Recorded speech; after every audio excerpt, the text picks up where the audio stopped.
My fiancé's best friends dared her to put me in my place before the wedding. So at our engagement party, she suddenly announced to everyone, when you can't marry the one you want, it doesn't matter who you marry. I became the laughingstock of the room, but I wasn't angry at all. In fact, I happily handed out wedding invitations to everyone, because I knew that at the wedding, someone was going to crash it and take me away. And that someone was one of the very friends who had put my fiancé up to it. I found Gina when she was meeting with her 3 best friends. Gina, you really pulled it off. That line about not marrying the one you want, you've got your fiancé completely wrapped around your finger now. The look on Michael's face, he went totally pale. Gina laughed. It was you 3 who came up with the idea. You insisted I had to make a power move before the wedding. We're just looking out for you, girl. Don't want you getting tied down after you're married, the others chimed in. Exactly. Michael's cute, but that's all he's got going for him. He's so average. If you don't teach him a lesson now, he'll be walking all over you later. Gina ate up every word of their advice. She even raised her glass and toasted the 3 of them. Thanks to you guys, Michael does whatever I say now. I pushed the door open, interrupting them. What are we talking about? I was smiling as my gaze swept over the faces of the 3 friends. Gina's tone was a little cold. What are you doing here? Delivering invitations to these 3, I said gently. As soon as I spoke, their expressions stiffened. I pretended not to notice, pulling the invitations from my briefcase with a grin. You're Gina's best friends. You have to be there to celebrate with us. Inside the invitations was a romantic photo of me and Gina from our engagement shoot. Each of them stared at it, their faces unreadable. Also, about the music for the wedding, I turned to consult Gina, but she was getting impatient. You decide. Really? Then I'll just use my favorite band for everything, honey. Gina froze. What did you call me? Honey. We're engaged now, so I can start calling you that, right? My smile was warm, my eyes filled with anticipation for the wedding. And one more thing, I want to thank you. Thank me for what? For giving me so much freedom with the wedding planning. I'm so happy that I'll be walking down the aisle with you. A faint blush appeared on Gina's cheeks, visible even in the dim light. All right, I'll head out. Don't want to interrupt your get-together. Enjoy your last days of being single, honey. I left the private room with a spring in my step, leaving Gina lost in thought over me calling her honey. She didn't notice the 3 complicated stares fixed on my back. Gina had 3 best friends, Zoe Sharp, an F1 race car driver, Jasmine Moon, a famous pop star, and Ava Ford, an artist. Each of them came from a distinguished family and was stunningly beautiful. Just as they said. How could an ordinary guy like me even dream of marrying Gina? After closing the door to the room, I didn't go far. I waited until they left. I walked over to the trash can and saw a freshly discarded photo. It was the engagement picture from our invitation. Only Gina's half had been violently torn off. Her face on the paper was crumpled and creased. But they didn't know I had designed 3 unique invitations. Each one they received was different. Just from the torn section, I could tell who threw it away. Jasmine Moon. Oh, Jasmine. I looked up. On the giant screen of the mall across the street, Jasmine's new commercial was playing on a loop. Flawless makeup, gorgeous features. Could she be the one to crash the wedding? It all started last week. On the eve of our engagement, I had a strange dream. I dreamed that the world I lived in was a novel. I dreamed that Gina would say those disrespectful words at our engagement party. I also dreamed that despite being humiliated, I would grit my teeth and marry her out of loyalty to our past. But at the wedding, someone would crash it. The person wearing a mask and a hat would grab my hand and ask me again and again if I wanted to go with her. I refused. I chose to stay and become Gina's husband. But from that moment on, a rift grew between Gina and me. She was convinced I had staged the whole thing, just to teach her a lesson. No matter how much I explained, she wouldn't listen. Later, Gina's first love returned from abroad, and she finally didn't have to miss out on the story's true male lead. As for me, I died of a sudden heart attack, brought on by deep depression. The dream ended abruptly there. I snapped my eyes open, drenched in a cold sweat. It was real. So real. I could still feel the wedding from the dream. It felt so real it was as if it were still happening right in front of me. I tried to dismiss it as just a dream. But at the engagement party the next day, Gina repeated that sentence word for word. The whole room was in an uproar. My mind went completely blank. That's when I finally understood. I was just the side character who dies early to push the main character's relationship forward. As for the wedding crashing, it was just a plot device to make Gina despise me. But the person who crashed the wedding, there was a familiar feeling about her. Even though I couldn't see her face clearly, I knew she had to be one of Gina's 3 most trusted friends. Who was it? The answer might be right in front of me. As I stared at the photo in the trash can, I heard hurried footsteps behind me. I turned around and came face to face with Jasmine Moon's panicked expression. "Michael, why are you still here?" Her eyes then darted to the photo. She froze, completely mortified. I asked, "What's this photo about?" Jasmine's mind worked fast. "I guess Zoe or Ava must have thrown it away." "Are you sure?" The new A-list star nodded, trying to look calm. But the photo in every invitation was different. "Jasmine, why are you lying?" The tips of Jasmine's ears turned red, but she remained stubborn. "Fine, I threw it away." "So what? Gina's my best friend, and I don't think you deserve her." I didn't argue. Instead, I changed the subject. "So what did you think of my picture in the photo?" "You looked handsome," Jasmine blurted out, forgetting she had just been insulting me. She bit her lip in regret, and now her neck was bright red. "I mean, the photo's atmosphere was nice. I definitely didn't mean you were handsome. You know, I'm in the entertainment industry. I've seen every kind of handsome guy there is. In my opinion, you're just okay. At best, like an A-list actor, no B-list. C-list. A total nobody." She was tripping over her own words. I didn't call her out on it. When she finally finished, I spoke. "By the way, Jasmine, do you know what our wedding theme song is?" "What is it?" "The lead single from your last album." Then, I raised an eyebrow at her stunned face and added, "And I picked it out myself." That song's lyrics were written by Jasmine herself. It was about the pain of loving a man she couldn't have. When it was released, it shot to the top of all the music charts. Fans speculated whether the song was about her own experience. But because of the disdain Jasmine always showed me, I never thought the song could be about me. Now, I think I have my answer. The A-list celebrity who could command any stage was now acting like a teenager with a crush that had just been exposed. Her face and neck were flushed. She stammered, trying to explain something. But in the end, her words were a jumbled mess. Eventually, since a passerby was about to recognize her, I quickly left her there. I thought Jasmine had to be the one to crash the wedding. But I never expected this. A week later, I suddenly received an anonymous portrait. The message attached read, "Don't marry Gina." The package had just appeared at my front door. It was left in a perfect blind spot for the security cameras. No tracking number, no way to trace the source. The groom in the painting was me, dressed in a suit. But the bride on my arm wasn't Gina. The artist had deliberately blurred the bride's face, so I couldn't see it clearly. But I was sure of one thing. This wasn't from Jasmine. Jasmine couldn't draw to save her life. So who could it be?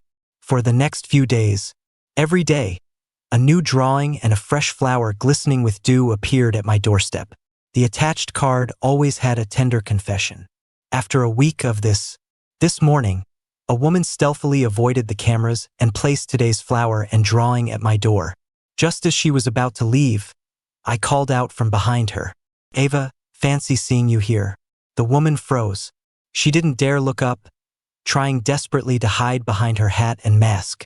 The baseball cap and black mask she wore were very similar to what the wedding crasher in my dream had on. "Why so quiet?" I walked toward her with a smile. "Want to come in for a glass of water before you go?" "Why, you've got the wrong person." "No, I don't. Ava, I'd recognize you even if you were wrapped up like a mummy." "Why?" "Because you're special." My vague words made Ava misunderstand. She nervously took off her mask, revealing her elegant face. Of the 4 friends, Ava was the one with the most artistic temperament. She was born into a family of artists and had been immersed in that world since she was a child. When did you know it was me? Ava asked. Just now. I was lying. I'd had a hunch it was her from the very first day. Ava was a collector and a curator, but few people knew she could also paint. As far as I knew, she was the only one of the group who could. Gina had let that slip once when she was drunk. What's with all the cards? I asked, feigning confusion. Have you had a secret crush on me this whole time? Of course not. Ava denied it immediately, but her eyes darted away, her guilt all too obvious. I let out a relieved laugh. I knew it. Your family has such a distinguished background. There's no way you'd be interested in a guy with a normal background like me. Ava could only nod along.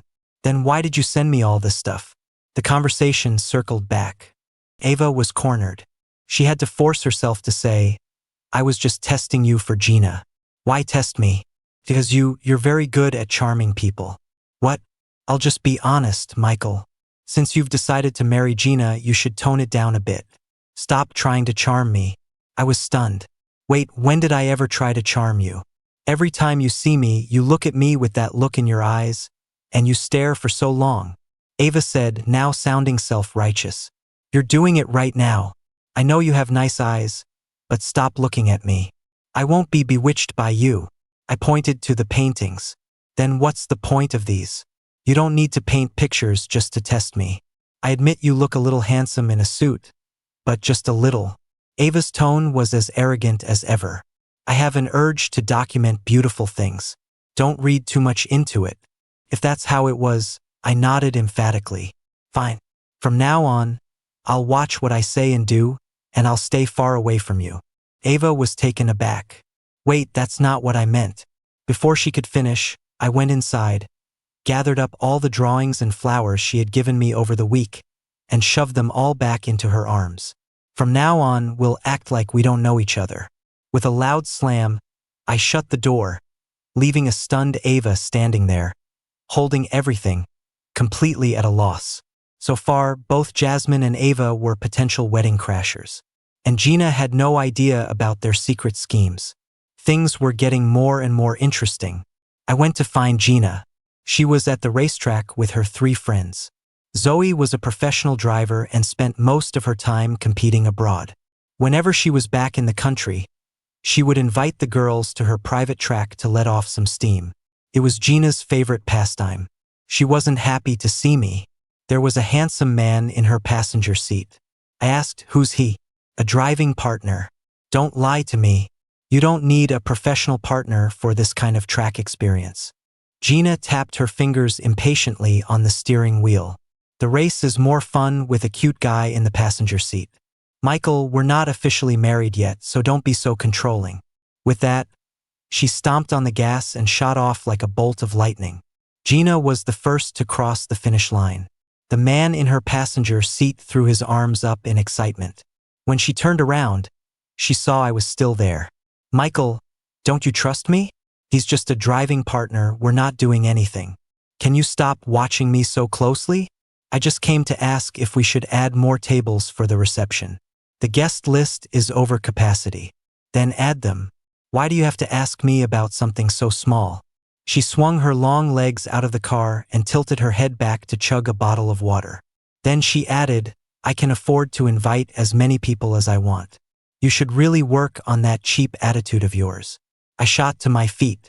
Gina, are you regretting getting engaged to me? Gina was stunned. She hadn't expected me to get genuinely angry, especially not in front of so many people. She was losing face. Michael, do you know what people are saying about me? They're saying I'm an idiot for marrying a man who can do absolutely nothing for my career. If it weren't for the fact that you're obedient and handsome, why else would I have chosen you? If you won't marry me, someone else will, I said, my eyes flicking to the side. Jasmine and Ava were both secretly looking at me. So was Zoe. But she only glanced at me for a second before looking away. Her eyes were lowered, as if she didn't know me. When it came to crashing the wedding, Zoe was the first person I ruled out. She was different from the others. While the other 3 were debating which male celebrity had the best body, Zoe was tinkering with race cars. While the other three were lost in a haze of parties and luxury, Zoe was still tinkering with race cars. There was nothing in her eyes but cars. Zoe was cold and distant with people. She only hung out with Gina and the others because their parents were acquaintances. Zoe rarely spoke. Most of the time, she was just an observer. Gina once told me that an F1 car costs tens of millions of dollars. And Zoe had a garage full of them. I had barely exchanged a few words with the race car driver. So, from the very beginning, I had ruled her out. Today, I deliberately started a fight with Gina just to see how Jasmine and Ava would react. The eagerness in their eyes was almost impossible to hide. That night, Gina came to me to apologize. She said she was having some pre-wedding jitters and that I shouldn't take it to heart. After Gina fell asleep, I quietly went through her phone. In their 4-person group chat, Gina, girls, I think I went a little too far today. Jasmine, too far how? Gina, I shouldn't have talked to Michael like that. Ava, a woman who goes soft will just get controlled by her man later. Jasmine, didn't we tell you before? Countless women get married and their husbands control their every move. They never have any fun again. Did you forget all that? Gina, but my intention was just to put him in his place so he'd listen to me at home, not to actually drive him away. Eva, what about Ethan? Ethan was the original male lead in the novel. He was also Gina's first love, buried deep in her heart. Gina, Ethan and I? That's impossible now. Michael is the best choice for me at this point. Ava, why? Even if Ethan doesn't come back, you could find someone from a similar background. Gina, but only Michael has a personality like his, especially when he's angry. No wonder Gina had taken the initiative to apologize today. The angrier I got, the more I resembled the male lead. Even though I already knew all of this, seeing Gina admit it herself, my heart still felt a dull, persistent ache. I suddenly started looking forward to the wedding crashing. The rumors about me were spreading. Everyone said I was hopelessly in love with Gina. She had publicly humiliated me, yet I was still dead set on marrying her. Some people said it was the allure of money. I ignored all of it. Soon it was the wedding day. This time, I suggested we have the ceremony first and get the marriage license later. Gina didn't think much of it and agreed. But to my surprise, Jasmine, Ava, and Zoe all declined my request to be bridesmaids, each for a different reason. During the ring exchange, the venue was suddenly plunged into darkness. The lights were out. A staff member said they were working on fixing it. Gina muttered unhappily, "How could something this major go wrong?"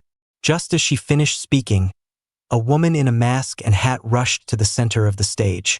She grabbed my hand and asked, "Michael, will you come with me?" The officiant was dumbfounded. The guests had never seen anything like it. Someone screamed, "Someone's crashing the wedding." The guests erupted into chaos. My heart was pounding. Everything from my dream was happening right on schedule. I stared at the woman in black in front of me, silent for a long moment. But just then, Gina suddenly grabbed my other hand. "Michael, don't go with her." This was a scene that hadn't been in my dream. In the dream, Gina had coldly watched me refuse, coldly gone through the rest of the ceremony, and then, after we were off stage, coldly asked me, "Was that an actress you hired?" But now, she was holding on to me, her expression tense. "Michael, you won't go with her, right? I know you won't go with her. Please, Michael." Why was Gina acting differently from the dream? Could it be that she had seen the whole story too? Then did she know who the wedding crasher was? I looked up and stared at the woman in front of me. At that exact moment, I felt a strange sensation in my left palm. Calluses. I understood. Only one person would have calluses like these on her hands. Only someone who spends all their time with their hands on a steering wheel would develop calluses like that. No matter what, I never would have thought it would be her. According to my original plan, I was supposed to rip off this person's mask and hat at this very moment, to expose her ugly desire for her best friend's fiancé to the world. But on a strange impulse, I shook off Gina's hand. I gripped the hand of the woman in black, pulled her, and ran toward the exit. I ran toward the magnificent doors that symbolized marriage. "Run out," Just run out. As long as I got out, I could escape my predetermined fate. The bright light from outside stung my eyes, but I had never felt so exhilarated. The woman's car was parked right at the hotel entrance, ready to go. But right now, there was a massive traffic jam. Gina's family was about to chase after us. The woman made a decision. Get in, I'll figure something out. I knew she was an amazing driver, but if she started weaving through traffic and cutting people off, she could lose her license. Her career would be ruined. Luckily, I had come prepared. I rolled out a motorcycle I had hidden by the entrance, tilted my head, and threw her own words back at her. Get on. She immediately swung her leg over and sat behind me. I hit the gas, and amid the shocked cries and curses of Gina's family, we sped away. I was a good motorcycle rider. In fact, before I met Gina, I loved riding my bike out to empty highways and racing. But Gina said she liked her men to be gentle and stable, so I gave up the hobby. I sped out of the city center, the late summer wind whipping past me, and suddenly burst out laughing. To hell with gentle, stable, and obedient. I laughed like a triumphant demon. I had prepared a small apartment on the outskirts of the city. During the 3 months I was supposedly planning the wedding, I was also planning my escape route. I parked the motorcycle in front of the small building. "Wanna come up for a bit?" I asked the woman on the back. Her voice was muffled. "What's your plan now? You're the one who crashed the wedding, and you're asking me what my plan is?" "I crashed the wedding, yes, because I didn't want you to be unhappy in the future. But you are free." I was stunned. "What did you say?" "You are free," she repeated, her voice low. "Crashing the wedding, it was to set you free." I had considered countless possibilities. That she crashed the wedding so we could be together. Or maybe just to make Gina miserable. But I never imagined this. She just wanted me to be free. The woman seemed clumsy when it came to emotions. She waved a hand. "Just keep your eyes open next time. Don't get involved with women like that again." "Wait," I said, stopping her, not knowing whether to laugh or cry. "You don't like me?" "Of course I like you," she answered, so frankly it caught me completely off guard.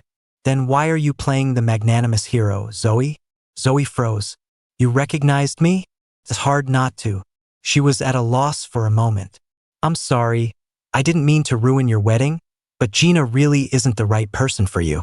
I tried to warn you, but you didn't seem to notice, so I had to resort to this." Stop. I interrupted Zoe's explanation. "Didn't you see the motorcycle I had ready? Even if you hadn't come, I was going to run." Zoe slowly took off her mask. It's no wonder I had ruled her out first. She really didn't seem like the type to crash a wedding. She had a cool, almost fierce look. "You said you warned me. When?" I invited Zoe upstairs and poured her a glass of water. She sat up straight and answered, "I mentioned Ethan, Gina's ex, in front of you. I think I remembered something like that." Zoe was usually very quiet. That day, she had uncharacteristically started a conversation about Gina and her ex. But I hadn't thought anything of it. Who doesn't have an ex? No matter how great their relationship was, it was in the past. So I had completely missed the subtext in Zoe's words. Besides, when Gina and I first started dating, she was very forward, very devoted, and let me look at her phone whenever I wanted. I never even considered being suspicious. Thinking back now, Gina's devotion at the time was probably just guilt over not being able to forget Ethan. "Thank you, Zoe." "For what?" "Even though I didn't get your hint, you tried your best." "Don't mention it. It was the right thing to do." When her eyes met mine, she looked away, embarrassed. But as she turned, she saw my shirt hanging on the balcony. Zoe's face instantly turned red. She quickly looked away, nervously clutching her glass. My God, who would have thought? She had a face like that, a career that was all about aggression, but her personality was so innocent. "I'll go explain things to Gina," Zoe said. "It's all on me, you don't have to worry. If they ask, you can just put all the blame on me." I recalled the original plot. In the book, I didn't go with her and I didn't expose her identity.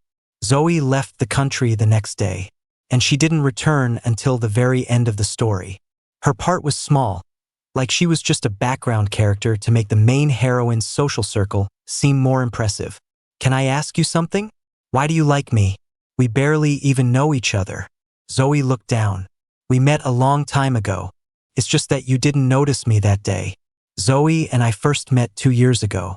That day, someone had challenged her to a race on the coastal highway. The road had been cleared in advance, so there was no danger of accidents. But when Zoe arrived, she found out her opponent wasn't in a car. It was a motorcycle, and a male rider. Before the race, people were telling the rider, "Michael, your opponent today is a professional. Just take it easy." The rider wasn't concerned. So what if she's a professional? It doesn't mean I'll lose. Hearing this, Zoe glanced at him curiously. The guy had a brilliant smile as he swung his leg over the seat and put on his helmet. The sunlight poured over him. During the race, Zoe found herself distracted for a rare moment. In her peripheral vision, she kept catching glimpses of his sleek figure and agile movements. Zoe was a very slow person to warm up to others. She had never had feelings for anyone. At the time, she didn't know what this distraction meant. It wasn't until she got home that night and couldn't sleep. Every time she closed her eyes, the image of that guy racing like the wind filled her mind. This went on for several days before Zoe realized something was wrong with her. She asked a friend and, after some digging, found out his name was Michael Diaz. She got his number but couldn't bring herself to add him. She rarely talked to guys. What would she even say to him after adding him as a friend? She practiced over and over. But on the very day she felt ready, Gina introduced her new boyfriend to her. "Zoe, this is my boyfriend, Michael." Zoe said nothing. She silently watched her best friend and her new boyfriend holding hands. No one knew that in her mind, she was silently saying the words she had practiced. "Hi, I'm Zoe Sharp. I'm the race car driver you competed against the other day." Zoe had a very strict upbringing. A friend's boyfriend wasn't a stranger, but he might as well have been. In other words, she had to maintain boundaries and distance. And Zoe did exactly that. Once, I went to meet Gina at an auto body shop. It was only when I got there that I learned the shop was one of Zoe's investments. She was sitting on the floor, silently tinkering with car parts. I sat on a chair nearby, waiting for Gina. There were 10 feet of space between us. From beginning to end, we only said 3 sentences. "Hi, I'm here to see Gina. She's not here yet. Make yourself comfortable." "Okay, thanks." And then nothing. Zoe didn't even look up at me. It was from that day on that I assumed Zoe hated me. Thinking back now, how much restraint was hidden in her silence. I'll never know. When we were done talking, Zoe got up to leave. As I walked her to the door, I couldn't help but ask, "Zoe, yeah, that afternoon at your shop, what were you really thinking?" Zoe was quiet for a moment. "I was thinking that betraying my best friend and abandoning my morals didn't seem so hard after all." The story of the wedding crashing spread through our social circle like wildfire. Someone even recorded a video and posted it online. Gina and I became the topic of everyone's gossip. But strangely enough, Gina never came to confront me. I had actually kept her contact information. I thought she would demand to know why, but she didn't. She was unnervingly calm. But that was fine. Maybe Gina realized the only person she truly loved was Ethan. Of course, I had no plans to leave the city. My job was here. Why should I be the one to leave? After half a month of peace and quiet, I was meeting a friend for dinner after work. As soon as I walked into the restaurant, I saw 2 familiar figures. It was Jasmine and Ava. They were thrilled to see me. "Michael, I can't believe we ran into you here. Do you need something? Where did you move to? Even if you broke up with Gina, you didn't have to block us. If there's nothing else, I have to go." Wait, Jasmine reached out and blocked my path. They were both tall, and standing in front of me together, they were like a wall trapping me. "It was Zoe who took you, right? That old fox. She always seems so quiet, but I didn't expect her to play dirtier than anyone. I heard you and Zoe aren't together. Let's be honest, we're both interested in you. Why don't you consider one of us?" I was surprised. "Are you two suggesting you be my girlfriends at the same time? In that case, who's the main one and who's the side piece?" Jasmine and Ava were stunned by my words. They looked at each other, and a sudden hostility sparked between them. I'm not into that. Me neither. I'm not used to sharing a man. Well, that's a tough one, I said, feigning distress. You're both so wonderful, I can't choose. Choose me. I can sing for you. No, I'll write songs just for you. If you want to go public, I guess I could agree to it. Get out of here. Michael, pick me instead. If you're with me, you can quit this dead-end job. I'll introduce you to the art world. I smiled faintly. All right, you two can fight it out. I'll choose whoever's left standing. Both of their faces changed. Are you messing with us? You're just now figuring that out? I thought you two were smart. You should have known from the moment you were throwing away photos and sending love letters. Jasmine. Love letters? Ava. You were sending him love letters behind my back. Ava. And you, Jasmine, when you threw away the photo, you only tore off Gina's half, didn't you? They were best friends, so of course they knew each other well. After arguing for a bit, they finally got back to the main point. You don't like either of us? Not only do I not like you, I actually find you pretty repulsive. Why? The two socialites couldn't believe it. Because you don't respect me. I looked up, my expression blank as I stared at them. Your so-called affection was just you bad-mouthing me in front of Gina. By the way, when we confronted each other before, why didn't either of you have the guts to admit you liked me? One of you said I didn't deserve Gina. The other said you were testing me for Gina. Are your feelings that shameful? I let out a small, mocking laugh. You couldn't even admit it. You're not even as brave as Gina. Both of them looked awful. They raised their eyes and looked behind me. I turned around and saw Gina, who I hadn't seen in a long time. It was a surprise to see her again in a place like this. It had only been half a month, but Gina had lost a lot of weight, and her face looked worn out. The three of them hadn't come together. Apparently, after the wedding, their group of four had a falling out. Gina no longer associated with any of them.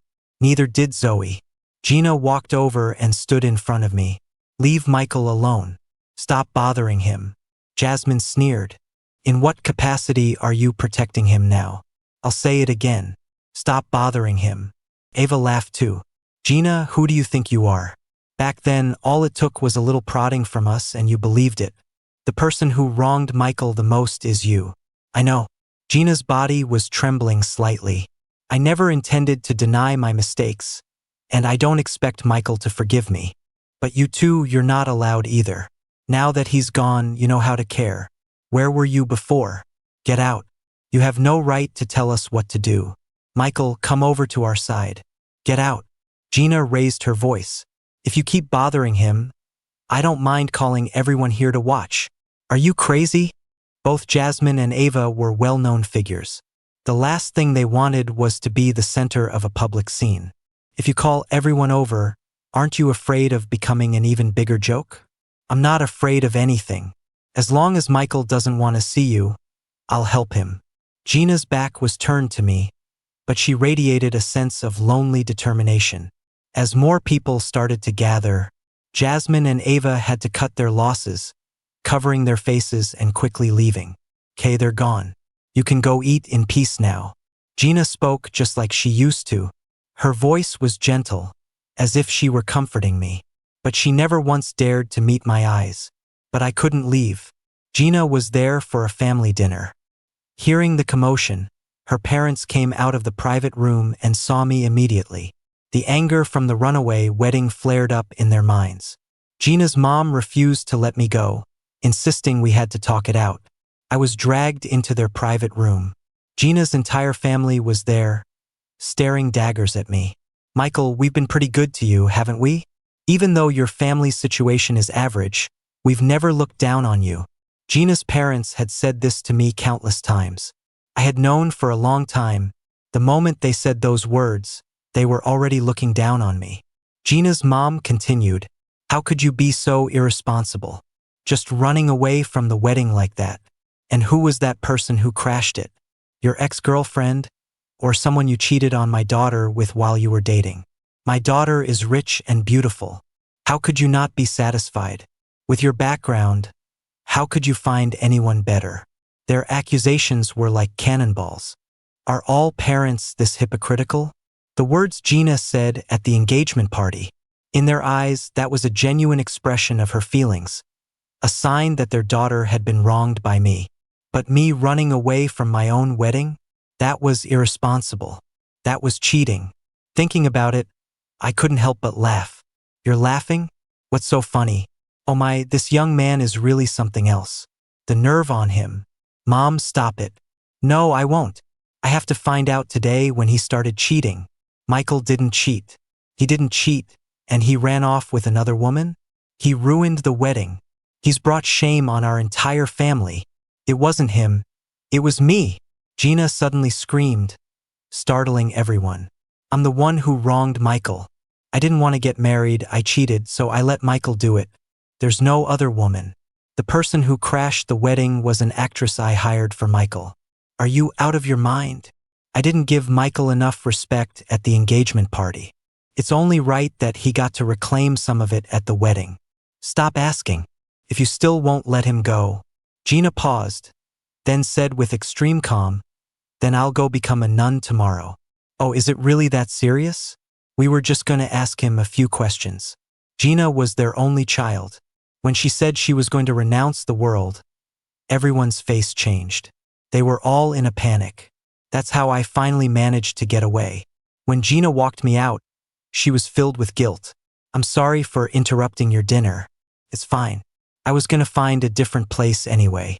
This restaurant and I might not be a good match. Gina gave a bitter smile. She walked me all the way to the door. Finally, she looked up at me. Her eyes were filled with so many emotions, and they were red. I couldn't help but ask for confirmation. Gina, do you know everything? Her lips trembled, and her voice was barely a whisper. I asked, what did you say? Couldn't hear you. Nothing. Gina waved at me. Go get something to eat. Don't go hungry. I didn't say goodbye. I just turned and walked away without looking back. I walked for a long, long time. So long that my friend finally asked, Michael, why are you so quiet? Are you getting back together with her? That's when I snapped out of it. Getting back together was impossible. I had just heard the words Gina didn't dare to say out loud. She had said, if being with me will make you unhappy, then I'm willing to let you go. I thought back to the original plot of the book. After marrying Gina, I was perpetually depressed. I ended up developing a heart condition and died before I turned 30. Gina, she might really know something. But none of that had anything to do with me anymore. A gust of wind blew past, scattering the past. Felt like a gentle farewell. I had never felt so light, so free. Actually, right after I ran from the wedding, I scheduled a full physical for myself. All my levels were normal. From now on, I planned to get my heart checked every year. The following days were busy with work, and my life was full. That absurd wedding gradually faded from people's minds. Half a year went by. My health remained excellent. Just when everything had settled into a quiet rhythm, I met someone, Ethan. According to the original plot, I would have met him after the wedding. After marrying Gina, I had given up my job. In our first meeting, I would have approached Ethan as Gina's husband, threatening and bribing him to stay away from her. But not now. We were at an industry summit. According to the schedule, he was supposed to go on stage to speak soon. But at that moment, Ethan's face was pale, and he looked flustered, because he had spilled a large amount of coffee on his white shirt. There was a noticeable stain on his chest. A colleague whispered, Ethan, did you bring a spare shirt? No, I never thought I'd be this clumsy. Maybe if I take my jacket off? What are we going to do? This conference is being live-streamed. Just cancel my segment, Ethan said, on the verge of tears. I can't go on stage. I can't embarrass the company. Sigh, and you came back to the country just for this meeting. I guess there's no other choice. Their conversation reached my ears. In the original story, Ethan had indeed returned for an important meeting. The first time Ethan and I met, I was the one who sought him out. So this time, let me be the one to take the initiative again. I stood up and walked toward him. I have a spare shirt in my car. Do you want to wear it? Ethan looked up at me, his eyes lighting up. After the conference ended, Zoe was waiting for me at the entrance. As a friend. I had told her before that I wasn't looking for a relationship at the moment. Maybe it was because I wanted to enjoy this newfound freedom. Maybe it was because she was, after all, once Gina's friend. For many reasons, we were at a standstill. Zoe said she understood. She often had to go abroad for training and competitions. Until they could solve the long-distance problem, she didn't want to hold me back either. She had come to see me today, probably with something to say. Just as we were about to get in the car, someone called out from behind me. Wait a minute. It was Ethan. He was out of breath from chasing after me. Zoe saw him and frowned, thinking he was about to cause trouble. But Ethan didn't even notice her. Sir, thank you for lending me the shirt. Could I get your number? I'll have it cleaned and return it to you personally, and then I'd like to treat you to dinner to show my thanks. Oh sure. Ethan added me as a contact. May I ask your name? Michael Diaz. He paused for a couple of seconds, then looked up again. Are you Gina's? That's me. Zoe instinctively reached out, about to shield me. But to our surprise, Ethan just broke into a broad smile. So it's you. No wonder Gina likes you. You're handsome and a good person. If I were a girl, I'd be head over heels too. Hey, Zoe, what are you doing here? Ethan's gaze was clear, without a trace of malice or calculation. No wonder he was the male lead of the original story. After saying goodbye to Ethan, Zoe and I went to a restaurant. She had come to say goodbye to me today. I'm leaving for training tomorrow. I'll be abroad for 6 months this time. Okay. Good luck with your competitions. Michael, do you want to come see me race? I looked up and met her somewhat nervous gaze. When the tickets go on sale, I'll mail you a few. If you have time, come watch. If not, it's okay. I know you're busy too. Don't mail them to me. Zoe looked a little disappointed. She couldn't remember how many times she had taken the initiative, only to be turned down by me. What I mean is, you can give me the tickets in person. What? Your next race is in the UK, right? Yes. I happen to have a project in the UK starting next month. The duration is uncertain, at least 6 months. You can just give me the tickets directly then. Save on postage. Zoe stared at me for a couple of seconds before it finally clicked. Before she could even finish being happy, I pulled a red string bracelet out of my bag. I got this for you at a temple. I hope you come back safe from every race. Zoe took the red string and looked at it for a long time. Much later, when Zoe Sharp became the champion of Asian auto racing, she always wore a simple little red string on her left wrist. She never took it off. Epilogue. The night before the wedding, I had a strange dream. I dreamed I was the female protagonist in a book. But the male lead wasn't Michael. At our wedding, someone came to crash it. But Michael didn't go with them. He chose me firmly, but it was so strange.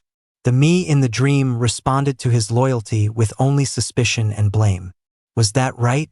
Although the wedding went on as planned, the crashing became a thorn in my side. I suspected Michael had staged it himself. I also thought he had deliberately hired an actress. It never occurred to me that my Michael was a brilliant person in his own right. That someone would love him was the most normal thing in the world. After the wedding, our marriage fell apart. Compounded by the return of my first love, Michael eventually fell ill and died. The day he died, the me in the dream was actually at the park with my first love.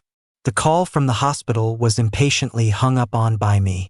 I watched it all happen, feeling like I was going insane. I knelt on the ground, begging the dream version of myself. Go to him. Just go see him one last time. Please. But I screamed until my voice was hoarse, and no one saw me. I woke up terrified. My pillow was soaked with sweat, and my body was shaking uncontrollably. I didn't understand. A life was fading away right before her eyes. So why was the dream version of me so indifferent?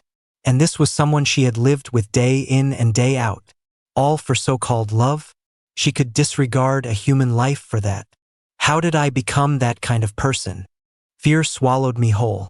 I was terrified of becoming that person in the future. And I was terrified of Michael dying. I was suddenly filled with regret. I never should have listened to Jasmine and the others and tried to put Michael in his place. The groom's party would be here in 2 hours. I picked up my phone and searched for the causes of heart disease. The webpage clearly stated that emotional factors, such as chronic anger and sadness, could easily trigger heart problems. I abruptly threw my phone on the floor. I couldn't look anymore. In the dream, the person who killed Michael was me, wasn't it? I stayed awake until 5 in the morning, just as the sky was beginning to brighten. I finally calmed down and went through the motions of getting ready. It's okay. There's still time to fix everything. Michael won't go with the person who crashes the wedding, and as for me, I just have to treat him well from now on. I had thought it all through. But the one thing I didn't anticipate was that Michael would make a completely different choice than he did in the dream. Zoe appeared. Michael let her take his hand and didn't push her away. Panicked. Why was this different from the dream? Where did it all go wrong? Later, I thought that Michael probably only hesitated for a few seconds. But in that moment, it felt longer than a lifetime. Long enough for me to start trembling and beg him to stay. But Michael didn't look at me. He started to run, the tails of his suit jacket flying in the wind. Michael once told me that he loved nothing more than riding his motorcycle freely. And today, on our wedding day, he had a motorcycle ready. My Michael, breaking free from his restraints, running toward a world of bright, shining freedom. I didn't chase after him right away, because I was stunned. The image of Michael in my dream, sick and gaunt, was still fresh in my mind. It was such a stark contrast to the man in front of me now. In that moment, I had a realization. He was meant to be like this, free and carefree. Later, at my family's urging, I did chase after him. But all I saw were his and Zoe's backs as they disappeared. Right, Zoe. I knew the person crashing the wedding was her. Because in the dream, Zoe had apologized to me, admitting her mistake, afraid that I would misunderstand Michael. But I didn't believe her. Or maybe I did believe her, but at home I still needed a reason to blame Michael. What was I even blaming him for? Standing on the side of the road, listening to the commotion of the guests around me, I suddenly understood. Because Michael was too good. He could even tolerate my rude outburst at our engagement party. It made me seem so despicable in comparison. I wasn't surprised that Zoe liked him. In fact, long before Jasmine and Ava started stirring up trouble, Zoe had tried to stop me. She had asked, "Do you really have to treat Michael like this?" I said, "What? You're going to be husband and wife. Family. So what? Don't let other people ruin your life together. Be good to him." I had laughed out loud. "Girl, you're worrying a little too much." Zoe had lunged forward and slapped me. The fight came out of nowhere. Afterward, she explained that she had been drinking and didn't like my tone, so she acted impulsively. But after having that dream, I finally understood everything. Zoe's restraint and tolerance were the last shreds of respect she was giving me. The night Michael ran from the wedding, I sat alone in our new home all night. Memories of our time together flooded my mind. How could I have forgotten? The first time I saw Michael, I was so captivated by his brilliant smile that I couldn't breathe. I chased him relentlessly, using all the cheesy moves I used to look down on. I liked him, and it never had anything to do with Ethan. He did look a little like Ethan when he was angry, but I fell in love with him because of his smile. The part of him that was truly Michael was what I fell for at first sight. But for the past 2 years, Jasmine and Ava had been constantly in my ear, brainwashing me, telling me I was just using Michael as a substitute. After hearing it for so long, I almost started to believe it. Michael must have believed it too. The disappointment had piled up, and that's why he chose to leave. That's fine. Being with me would make him sick. I would rather live with this guilt and pain forever than see him get that disease again. Sometimes I go to see Michael. Secretly, I just go to the gate of his apartment complex and then leave. As long as I see that he's doing well, I feel at ease. A year later, I saw Ethan.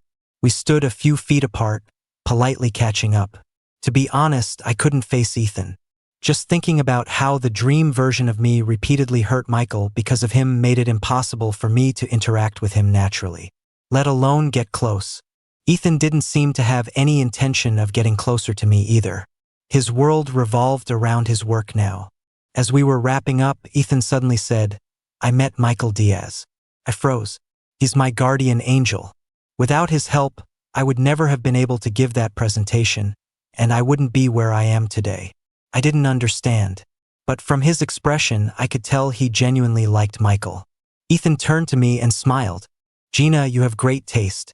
It's a shame you don't have that kind of luck. I was silent for a long time. Yeah, I don't have that kind of luck. That was the last thing we ever said to each other. After that, Ethan and I went our separate ways, our paths never crossing again. Another year passed. Everyone around me had changed. Ava's family went bankrupt, and Jasmine was caught in a career-ending scandal. But none of that had anything to do with me. My family's business was struggling too. Some of our restaurants couldn't stay afloat and had to close. One day, I was walking down the street when the giant screen on a building switched to a live broadcast of a post-race celebration. Zoe Sharp, my former best friend. In a sport dominated by men, she had left everyone in the dust. She had just achieved her personal best. The entire stadium was cheering for her. When the camera panned over the audience, my breath caught in my throat. Michael. He was still just as radiant. Zoe got out of her car and ran past everyone, straight to him. In that moment, all the cameras in the world were on them. He hugged her. I knew. The light that had once shone on me was gone.